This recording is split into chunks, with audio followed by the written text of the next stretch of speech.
Assalamualaikum warahmatullahi wabarakatuh. Perkenalkan, nama saya Muhammad Ranfil dari Prodi Manajemen.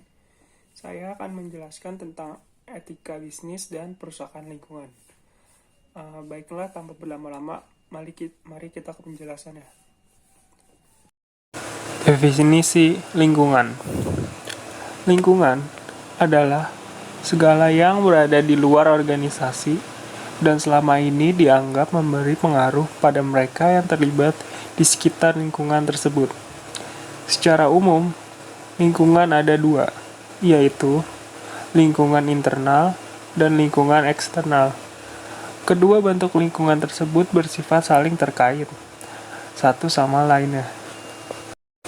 Etika, bisnis, dan lingkungan.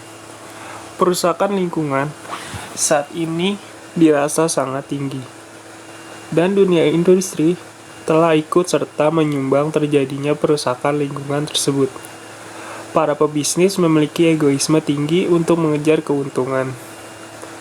Kategori bisnis yang dibangun memiliki pengaruh kecil, sedang, dan besar pada dampak perusahaan lingkungan. Pabrik tekstil, pabrik kimia, dengan buangan limbah pabrik telah mencemari lingkungan dalam bentuk air tanah atau air sungai. Perusahaan telekomunikasi dengan pancaran radiasi sinyal yang dihasilkan mampu menyebabkan efek pada kesehatan. Dua, keberadaan kabel listrik yang melewati batas-batas rumah penduduk juga bisa menyebabkan gangguan pada kesehatan. Persoalan lingkungan pada saat ini sama pentingnya dengan persoalan HAM atau hak asasi manusia. Penghancuran lingkungan artinya mampu merusak hak lingkungan sebagai bagian pranata pendukung kehidupan manusia. Pelanggaran etika dalam bidang bisnis seperti perusahaan lingkungan hidup dilihat sebagai bentuk lemahnya roda hukum yang berjalan di suatu negara. Definisi risiko lingkungan.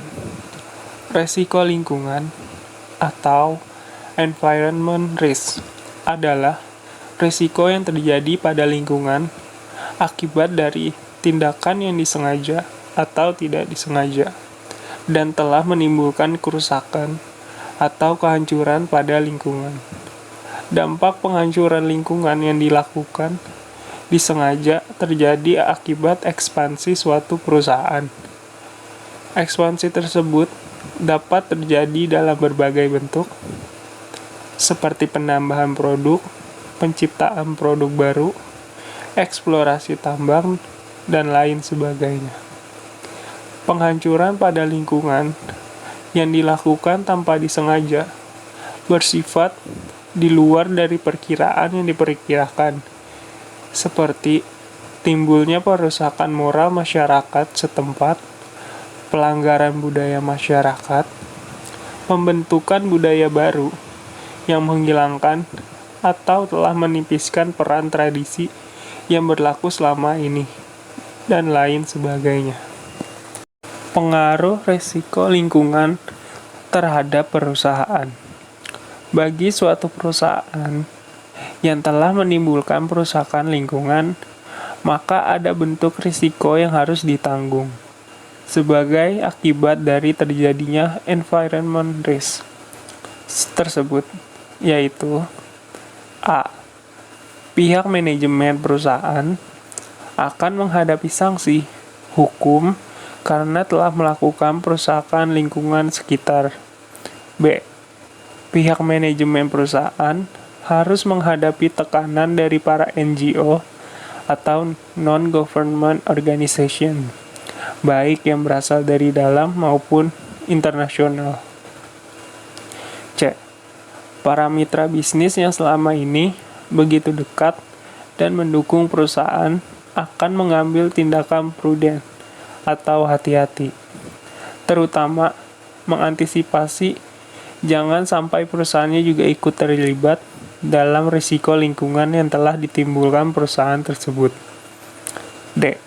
Pihak manajemen perusahaan harus siap menghadapi sikap protes dari masyarakat sekitar yang selama ini telah dirugikan akibat beroperasinya perusahaan, industri, dan juga perusahaan lingkungan.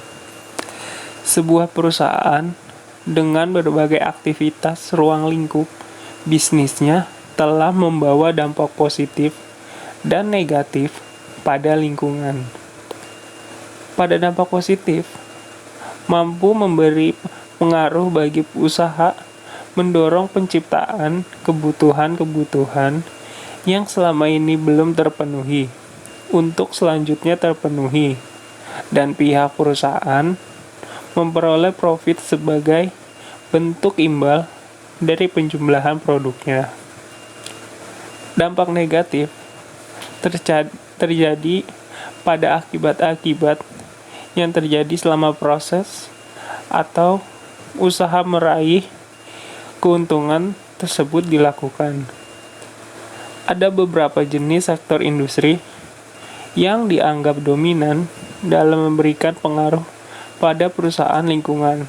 Antara lain adalah: pertama, sektor pertambangan atau mining.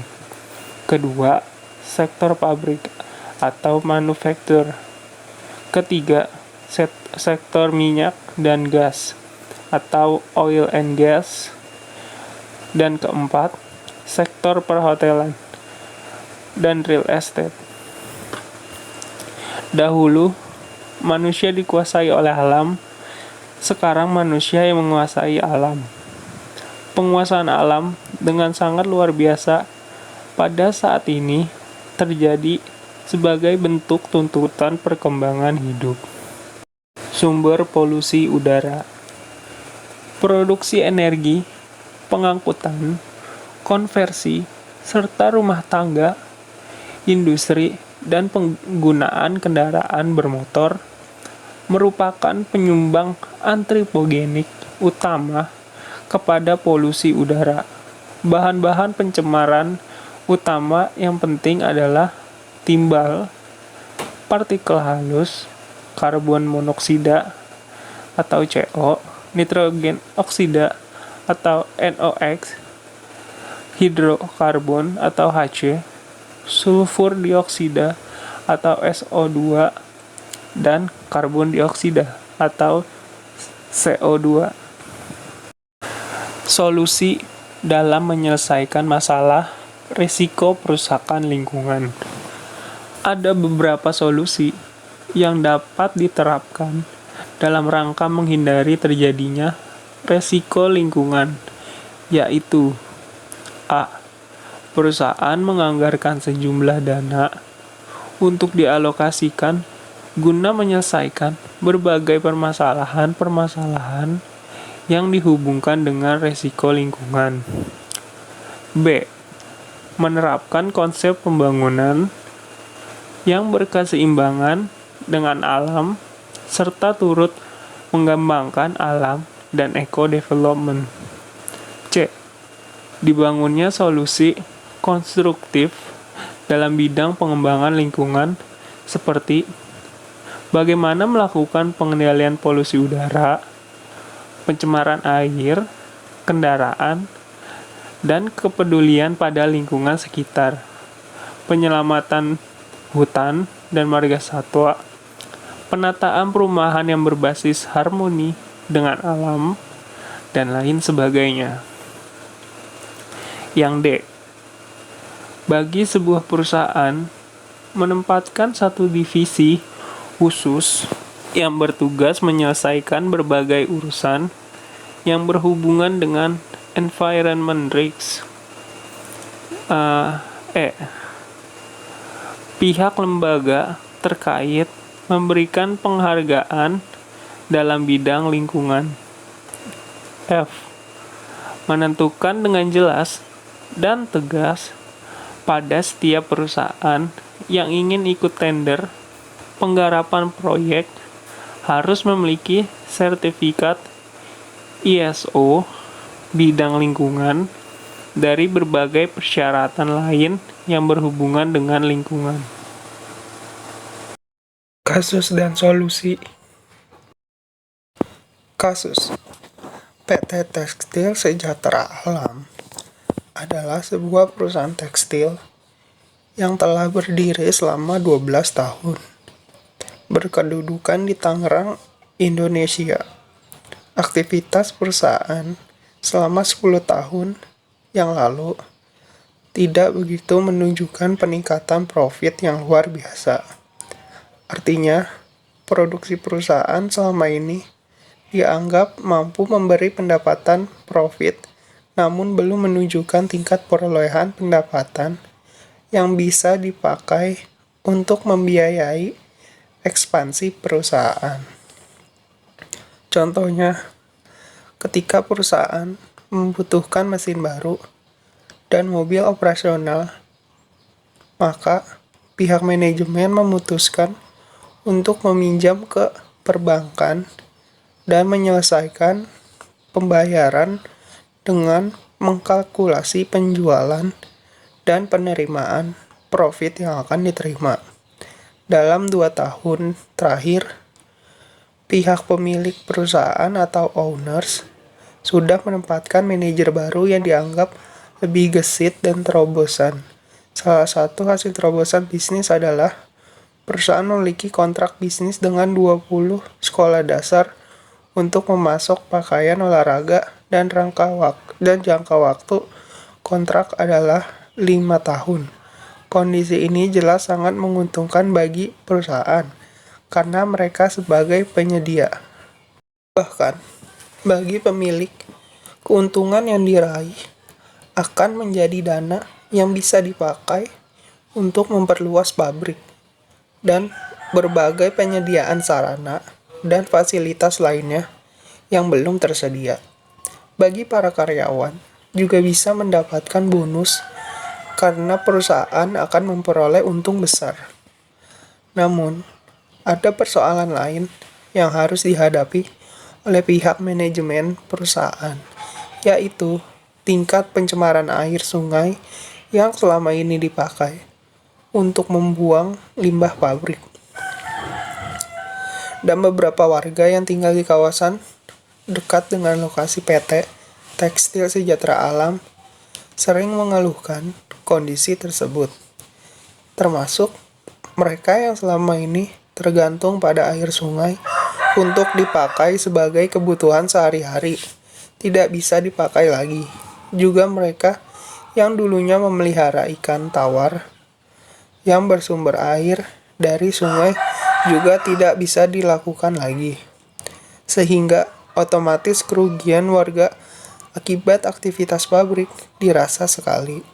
Apalagi jika PT Tekstil Sejahtera Alam melakukan peningkatan produksi dan PT Tekstil Sejahtera Alam sampai sejauh ini belum memiliki alat yang paling efektif untuk memfilter atau menetralisir pembuangan limbah pabrik secara modern. Berdasarkan kasus ini, maka berikan pendapat Anda dan apa yang harus dilakukan oleh manajemen PT Tekstil Sejahtera Alam dalam usaha mengatasi keluhan warga, dan di mana bentuk pelanggaran etika yang dilakukan oleh PT Tekstil Sejahtera Alam tersebut, dan apa solusi untuk kasus ini. Solusi. Berdasarkan kasus di atas, maka solusi yang bernilai etika bisnis yang dapat kita berikan adalah beberapa hal.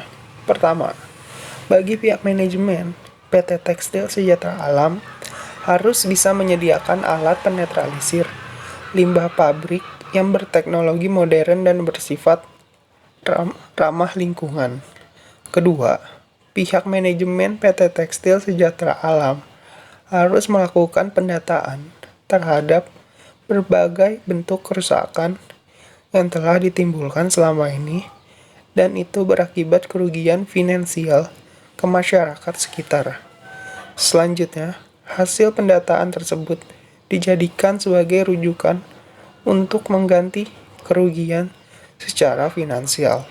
Dengan kata lain, pihak manajemen PT Tekstil Sejahtera Alam harus bisa mengalokasikan sejumlah dana demi membangun citra positif di mata masyarakat. Ya, sekian dari saya penjelasannya. Jika ada salah-salah kata, mohon maaf. Wassalamualaikum warahmatullahi wabarakatuh.